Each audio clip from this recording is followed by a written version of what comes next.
Well, yeah.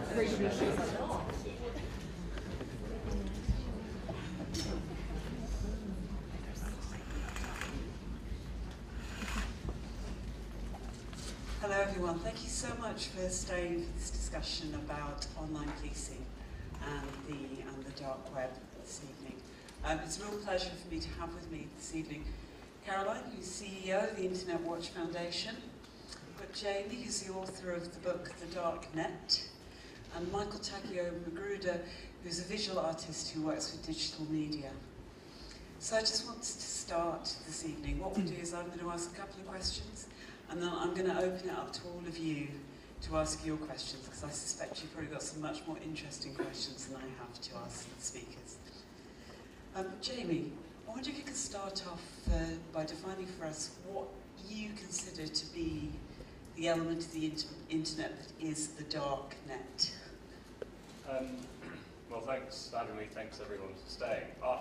My book about the dark net was actually, it's a bit of a misnomer. It's a book about the sort of darker recesses of both the internet but also human behaviour online. So I spent a lot of time with internet trolls and neo-Nazis and self-harmers and illegal pornographers, which spanned both the internet that you will all know and use, Facebook and YouTube, forums, chat rooms, but also what I think is more commonly understood as the darknet, which is a particular part, an encrypted part of the internet, which technically is called a Tor hidden service, or Tor hidden services. This is what is, I guess, what really you mean by the darknet, and that essentially is about 60,000 or so sites, we think, it's hard to be sure, which you access using a special browser called the Tor browser, interestingly invented by the US military, just like the internet itself was, that allows you to browse the internet completely anonymously, more or less. Still quite a few questions about just how anonymously you can browse it, but more or less you can browse the internet without giving away your IP address. And with that browser, that Tor browser, you're also able to access these hidden internet sites, these Tor hidden services, which, interestingly enough, are on servers that use the same protocol as the browser that makes the servers very difficult to locate as well. So maybe they're anchored off the coast of Malaysia. Who knows exactly? What that means, in sum, is that you have websites that are very, very difficult to censor and to remove, and you have people that can access those sites without anybody knowing who they are or where they are. And so you really have something like a Wild West of the internet in this darknet. But darknet is probably a misnomer as well, because it's not all darkness there. Yes, there is illegal pornography, drugs marketplaces, hacker services for sale, but it's also a great place for whistleblowers to go. It's a great place for political activists to go.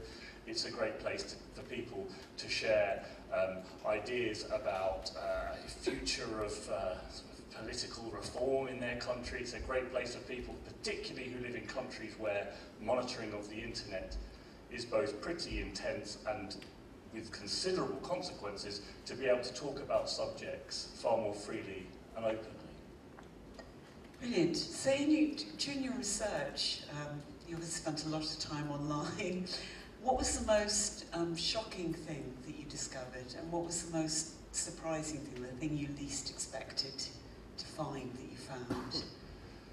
Well, throughout the book, I was expecting to always be shocked and surprised and terrified by everything, but oftentimes it wasn't like that at all. Where I expected to find great moral clarity about things that I knew were either very good or very bad, I often found great shades of grey. So let's take the anonymous markets, where more or less anything can be bought and sold, but drugs in particular are incredibly popular there.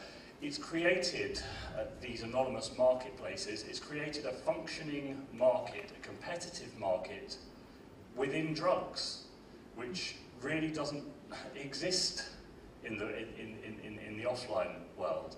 And so as a result, you have a proper functioning marketplace where vendors are offering to sell organic free trade cocaine, where everything works according to user reviews, and if you email a drug dealer, they will respond promptly with a very polite message, desperate to help you because they want to get your positive feedback, because that's how the market operates. And I was not expecting that at all. And it threw me, like almost everything else in the book, threw me into a moral conundrum, because it actually works in the interests of the buyer rather than the vendor. It means that purity of the drugs is more predictable. It means that you don't have it cut with all different substances. That's probably good for users. It's good for street crime because it takes away a lot of the turf wars that happens over corners for the drugs trade, but it makes more drugs more available more easily to more people, which is a very bad thing. And so throughout the book, I think what surprised me the most was partly just being rather confused about many of the things that I discovered, but also in the end, how unshocked I was. Nothing really in this play, apart from wonderful acting and the amazing scenery and the fantastic script, surprised me. And after having written this book and done this research, I remember sort of celebrating with my editor, and it had been a really difficult year going through all of the sort of the really the recesses of the end, really quite a difficult thing to research. And by the end, I asked him, is anything in this book shocking or surprising? Because I'd become so incredibly used to all of this stuff. You know, I'd spent so much time on pro-anorexia forums and self-harm forums that I was inured to it. I stopped being shocked by it, and I realised that that's actually a terrible thing, because it can be so easy to be desensitised to really terrible things. And at the very end of writing it, I think that was the thing, in a sense, that shocked me in the way that I responded to it the most. Brilliant. Caroline, I wonder if you could explain for us what the Internet Watch Foundation do. Thank you. Thanks very much. Susie, actually. So right. I like the name Caroline. It's lovely. My name's Susie. Caroline must be your avatar. I work at the Internet Watch Foundation, which many of you probably don't know who we are, and we're the UK hotline for reporting criminal content, specifically child sexual abuse content hosted anywhere in the world. And we are funded by the internet industry, and we're one of the biggest hotlines in the world. And to give you an example, if you were looking on the internet and you stumbled across what you thought might be child sexual abuse, you can report it to us, and we will analyse it and we'll assess it, and if it fails UK law, we'll take action to have it removed. And just to give you a sense of, I'm actually slightly, I'm slightly in shock after watching the show, actually, which was stunningly beautiful, incredibly well performed, beautifully written, but there are elements of it I'm really still just digesting and thinking about. And certainly in terms of our work, and some of the stuff I see at work is very, obviously, clearly extremely shocking, and yet I was quite shocked by some of the stuff within the show. And I think, if I can give you an example of the type of content that we're dealing with, we are dealing with really bad stuff, and we are dealing with stuff that still shocks us. Last year we took action on 31,500 URLs. So that's a URL can contain 1 or 1,000 images or videos. 81% of those that we took action on were of children aged 10 or under, and 4% were of children aged 2 or under. And in the UK, child sexual abuse is graded according to sentencing laws A, B, C, A being the worst, C being the least bad, and 50% of what we actioned last year was in the worst category. So we're talking about really, really bad stuff. Nobody knows how many images are out there. Nobody has any idea at all. There are millions of images out there, and it's kind of war of attrition, and we're working every day to get this content removed.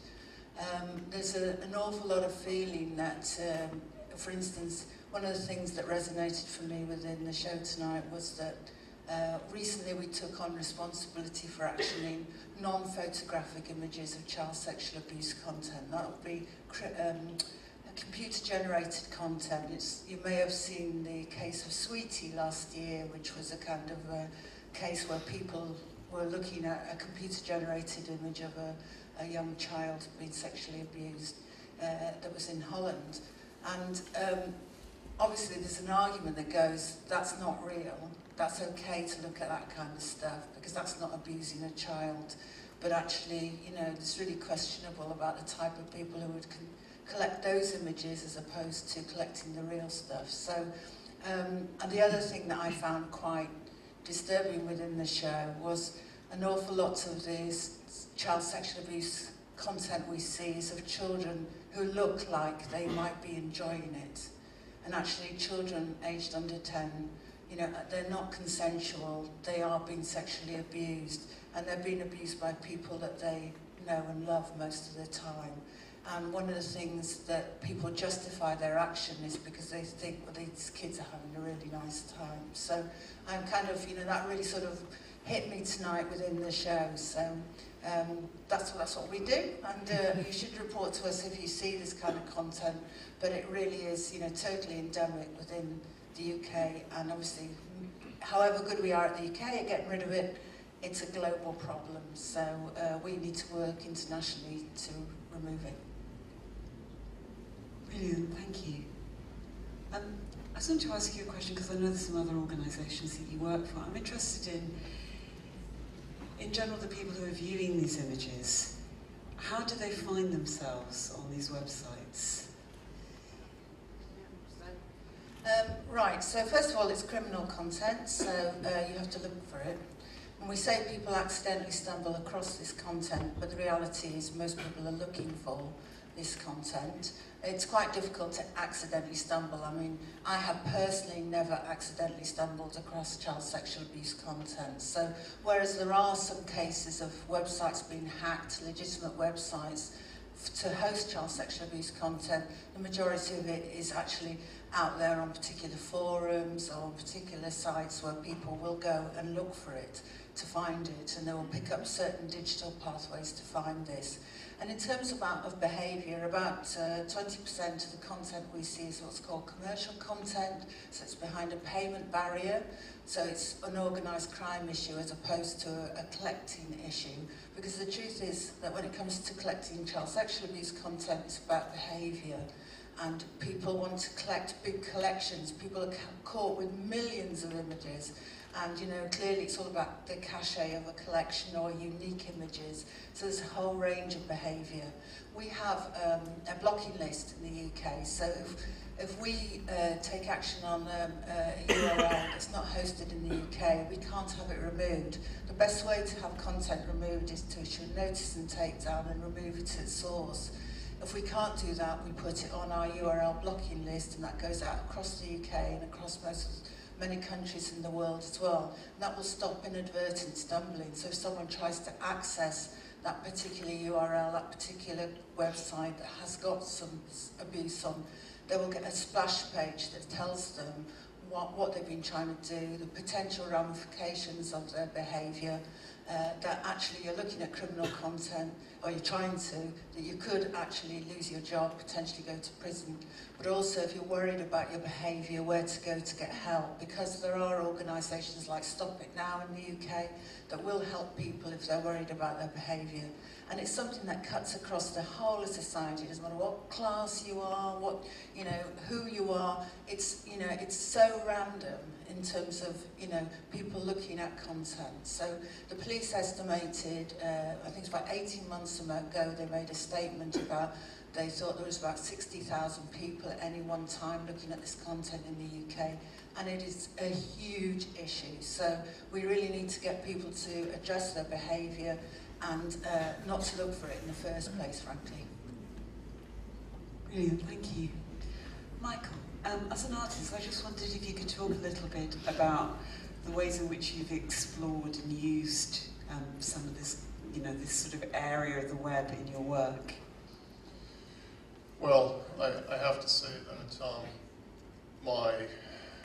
my interests in the sort of the darker side of digital culture have sort of been with me all my life.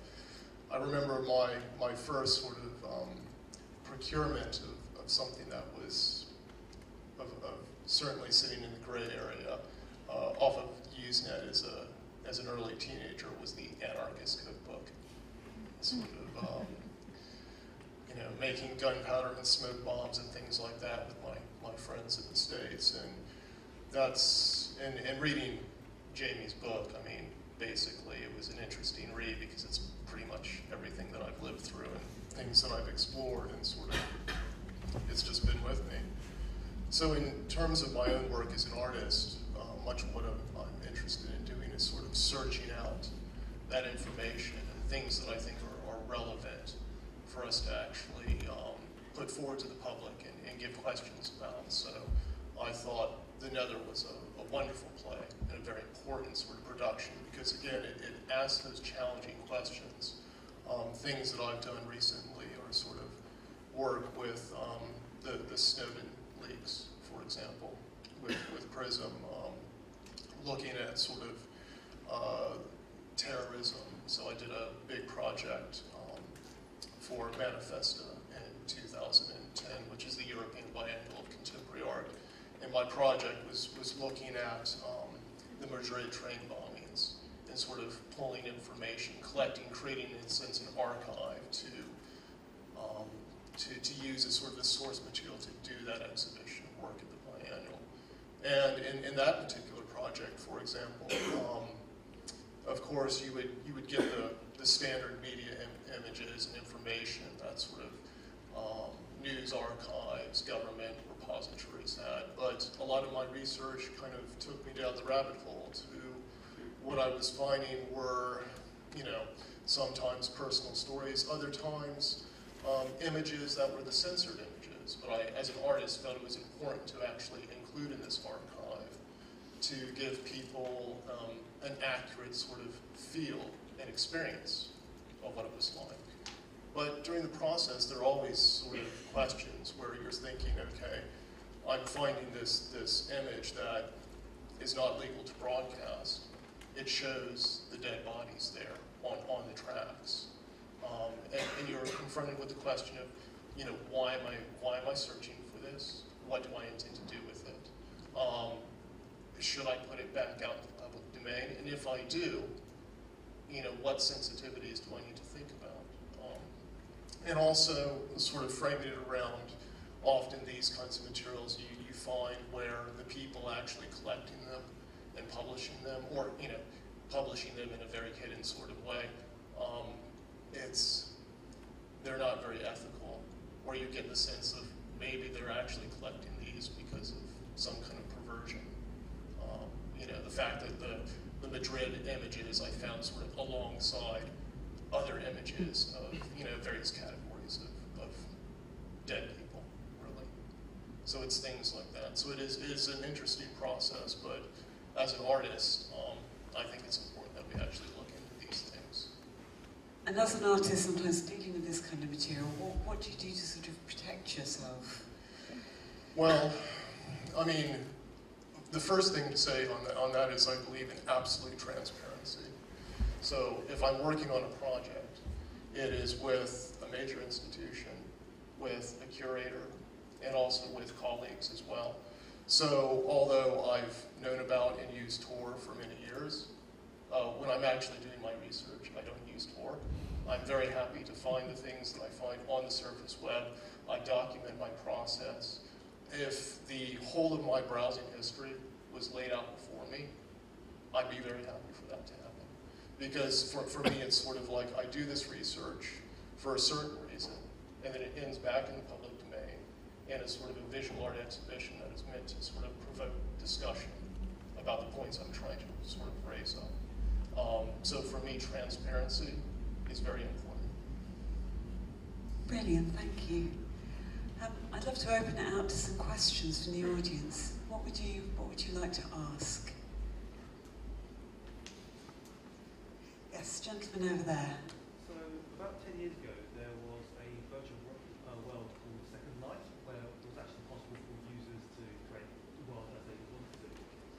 that was something that was available today to be streamed down children as they play. How would something like that would be actually released? Where would the how would a world like that be released virtually? Where would the responsibility lie? Brilliant. So this is a question about how would a virtual world like Second Life be policed, if it was to be policed?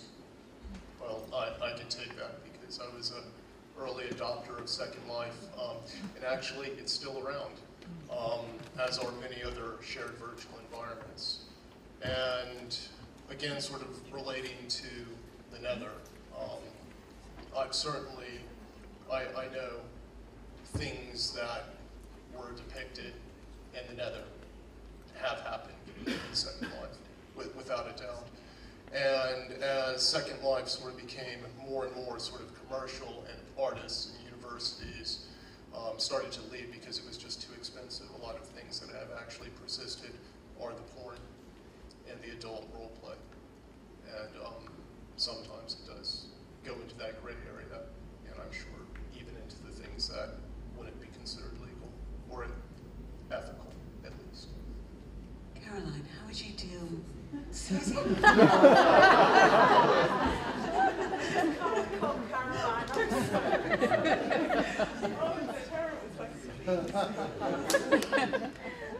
Susie.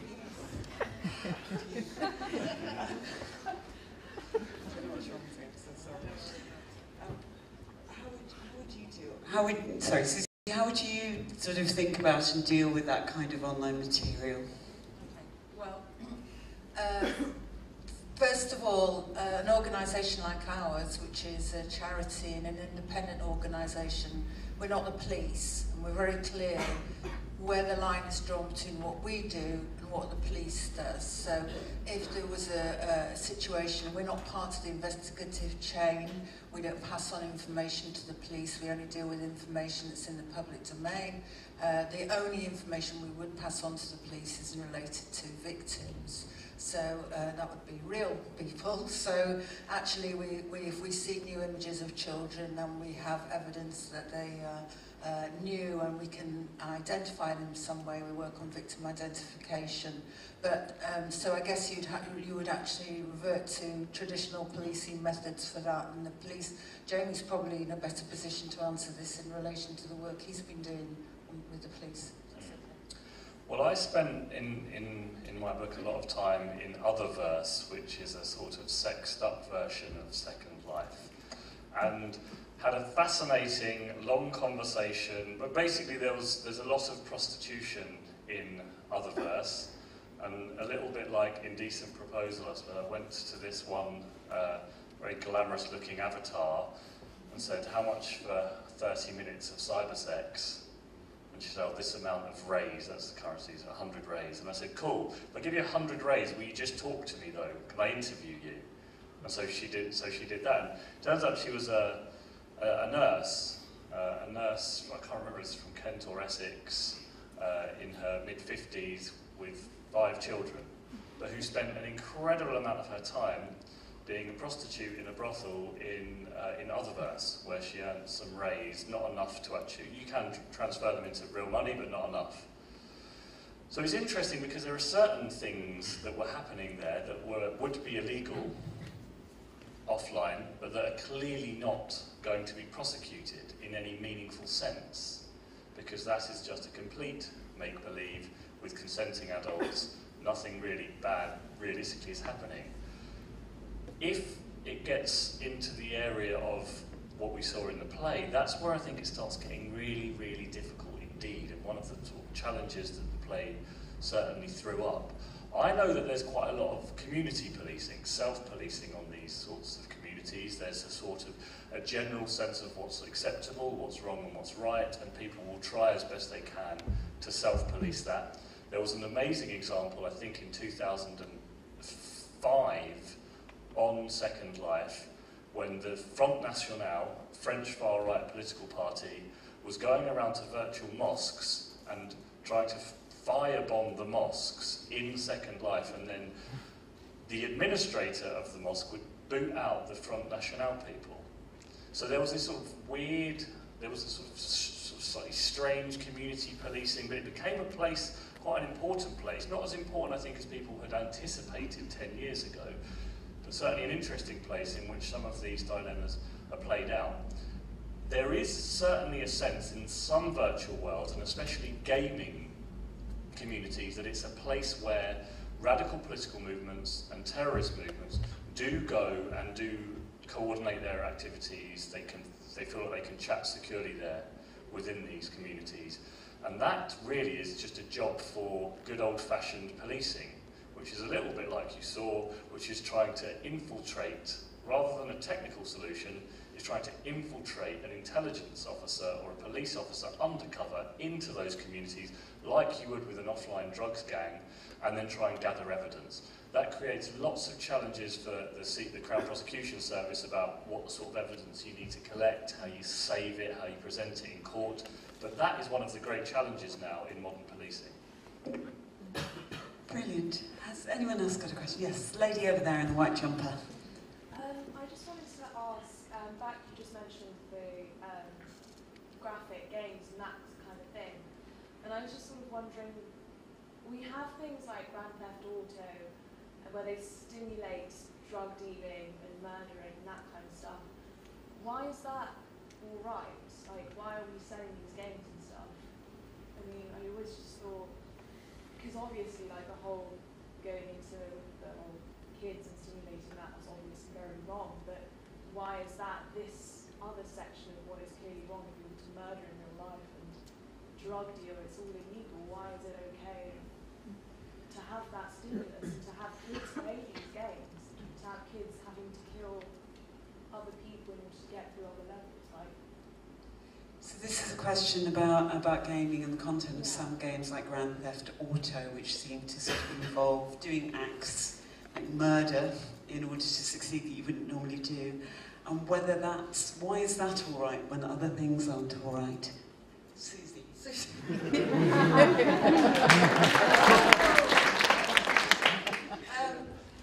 This is a very interesting question, and one of the things that I would like to say is that over the last year there's been a huge conflation between the issue of people accessing criminal content, which is what I work in, and young people accessing inappropriate content.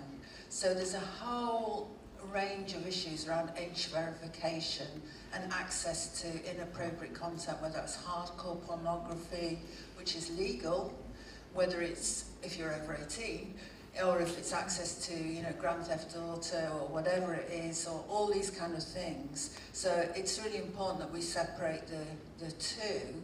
And often I think, you know, politicians and people, they like to mix them all up because it makes it an easier story to talk about. But actually we're very clear, certainly within the world I work in and with the industry I work in, where the line is drawn between criminal content and age-appropriate content. And I'm sure Jamie and Michael have views on this. I can... One question. Just going, because you mentioned at the beginning when you first spoke about a case of Smarty, Sweetie. But if that was all virtual, then So if I can just clarify for you. So we now have responsibility for non-photographic images of child sexual abuse content.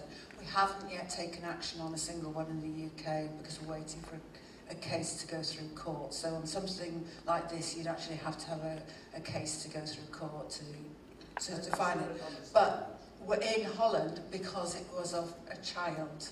So it's child sexual abuse content. So it wasn't virtual? Yes, it was virtual, but in some countries it's still illegal because it's a child. So there's a difference between non-photographic images of an adult having sex and a child. Clearly what is a child, a prepubescent child, which Sweetie was.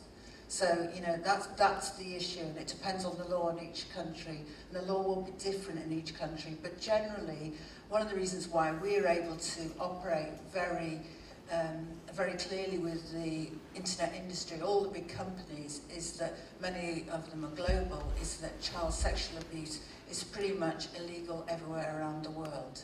And pretty much, you know, the rules around what is a child tend to be more, there are exceptions, but it tends to be quite clear. So the sweetie is clear because it was a young child. But if I can maybe clarify further on the sweetie point, I think, correct me if I'm wrong, but I think the particular criminal offence there was that they were soliciting sexual images from who they believed to be a child. So they were trying to get a child to send explicit images to them. There was nothing illegal per se about chatting to a young person or looking at an avatar of a young person in a non-sexualised way. Yeah, exactly, because that's exactly what I was going to sort of come to, which is what's the principle here that discriminates between criminal content and inappropriate content? And it is quite a difficult one. It's not always perfectly clear. In my understanding with illegal child images, the clearest principle is that those images, as a principled position anyway, is that they cause great harm and devastation to the people who had to suffer from those images being created. Whereas virtual images of someone getting killed or whatever with a knife on Grand Theft Auto doesn't actually create any actual real-world harm. So there's a sort of relatively clear distinction there. The problem is, which is what the plaid obviously tries to bring out, what if no one's actually getting directly harmed because we're talking about virtual images or adults that are consenting? And it does actually get quite difficult. I think the law as it is at the moment, or at least society considers, polite society considers, that it's because it may encourage people to create a sexualised image of young people, and which may end up leading people to become more likely to create sort of physically harmed children, physically sexually abused children. And that's why such a strict line is taken against it. So the combination that actual images do cause actual serious harm and devastating harm, and virtual images may encourage people to either produce more of those images or actually physically harm someone, is why it's so strict. But those two reasons, those two principles, are in fact quite different ones. Well, and maybe I'm, in a minority, but I don't see anything wrong with adults pretending to be children having sex. So so you had adults in the real world. One of them decided he wanted to be a little girl who was being abused. I mean, that says something about that individual in the real world, and they need help. But as a principle, why would you stop that? Well, as I said, I think the view is that we don't want to create a society in which children are overly sexualised. Because of what we have done that already. I mean, we do that in so many ways, and actually one of the serious problems is 14, 15, 16, 17-year-olds who we had a report released today. The number of self-generated or youth-generated images that are being produced by those age groups, or sexualisation of young teenagers happening all the time, and the problems that creates. But I think you can see the problems that that's creating. And that's one of the reasons I think there is quite a strong line trying to stop the sexualisation in law, but in a commercial setting, it's not really happening. I mean, but if in the context... Can we move on to a new question rather than continuing one conversation, please? Gentleman just in the middle. Probably a little bit controversial one, but to what extent does the panel think you could possibly legislate ethics? Because a lot of things in this play are purely ethical rather than legal questions. And the other, just a short one specifically to a person pretending to be Caroline. Should, in your view, this whole audience be reported? Being reported to your organization. This whole audience watching this very show, should it be reported to your organization? Okay, so two questions there. So let's go with the first question first, which was a thing about not the law, but the idea that actually do we need to police our kind of behaviour in terms of its ethics when we're online, as opposed to whether it's fundamentally legal or illegal. And the second one is a question about whether we should all be arrested tonight for watching this play. Well, that's really quick, no, because there was nothing criminal on the stage tonight. In terms of the ethics versus legality, this is something that often comes up with my work and also other sort of work that's done in the visual art world and sort of on these sorts of topics. And I always like to point out, just because something is legal, it doesn't make it ethical. And certainly as a person that spends a lot of time in online communities, in terms of I come with a certain set of ethics, I engage with other users, and I think together as a community, there is a self-policing element, and ethics are a shiftable thing. It does change.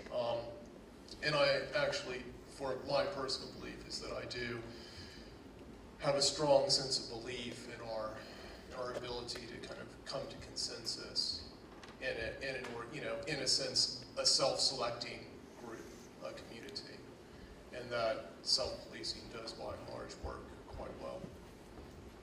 Jamie, I wonder if you came across any examples of really effective sort of self-policing happening in that sort of way in your research. The drugs markets were an interesting case simply because there was incredibly supportive forums for drugs users to discuss their problems with their dosage, what happens when they've overdosed, who can they go to for support, and they felt like they were able to talk about it in this anonymous forum. And an incredibly supportive sort of community spirit within these marketplaces to help people to not leave their habit, but manage their habits. But I've also seen a lot of very, very bad self-policing. So self-policing that's incredibly misguided. Because what can often happen, and the pro-anorexia and the pro-suicide forums are a really good case here, where you get groups of very, very ill people coming together and forming an incredibly tight social bond around their illness. It's very supportive, it's very caring, it's very loving, but the problem is these people need medical attention.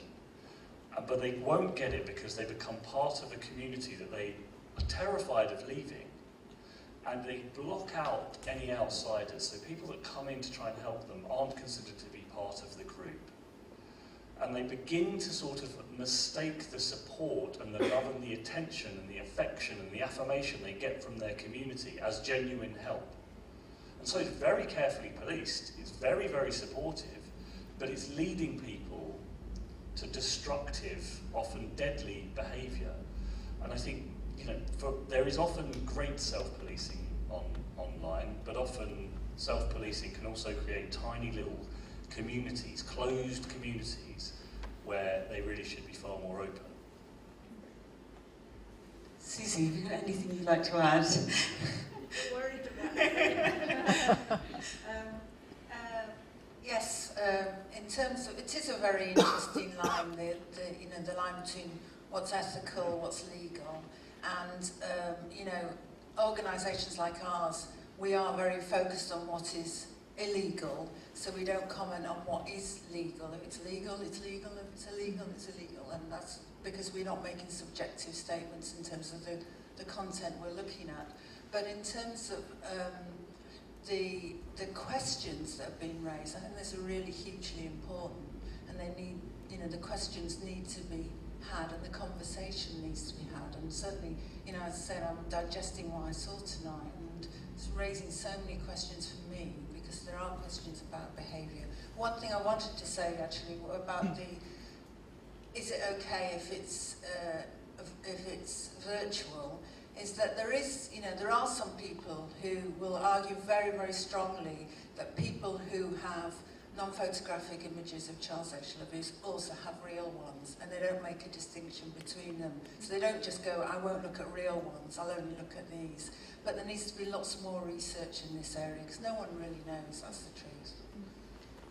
Brilliant. I think we've got time for just one more question. Lady at the back has had her hand up for quite a long time.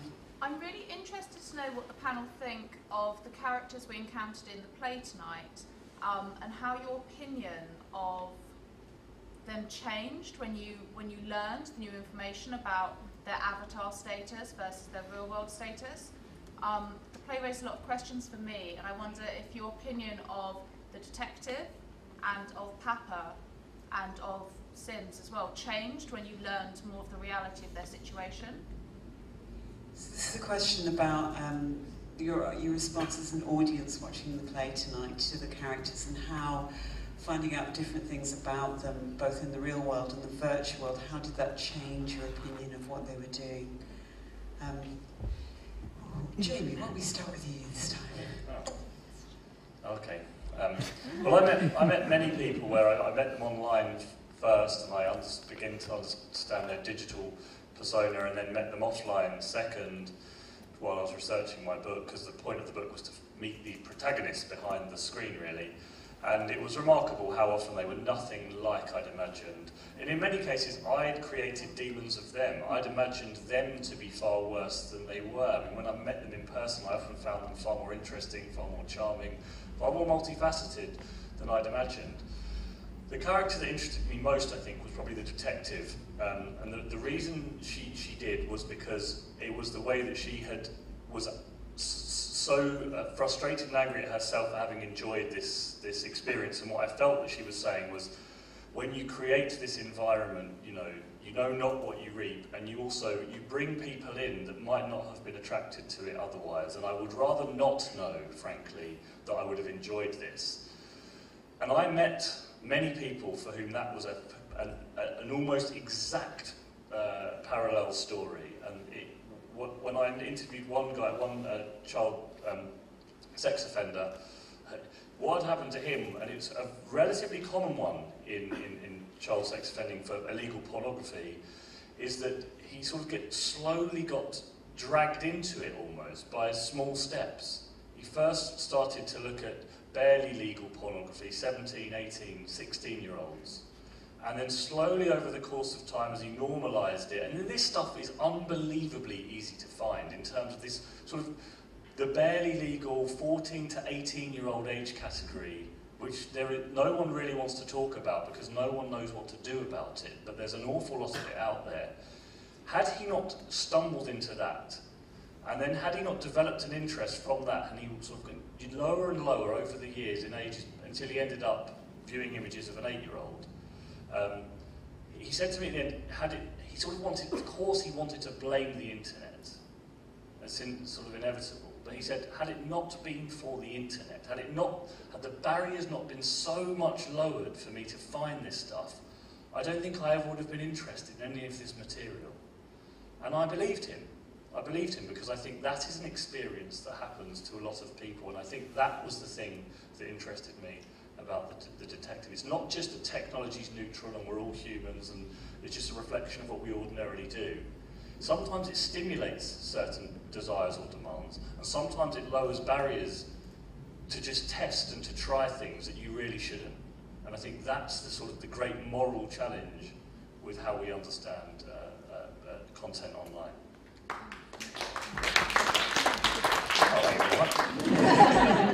Susie, is there anything you'd like to add to that? I saw you nodding away, no. You get a clap just remembering someone's name, so it's a pretty low bar. Brilliant. I think you answered that so brilliantly. Maybe, yeah. I think that was such a brilliant answer that I think. Let's end on that. Let's end on a really. Let's end on that sort of note of sort of a good point, well made.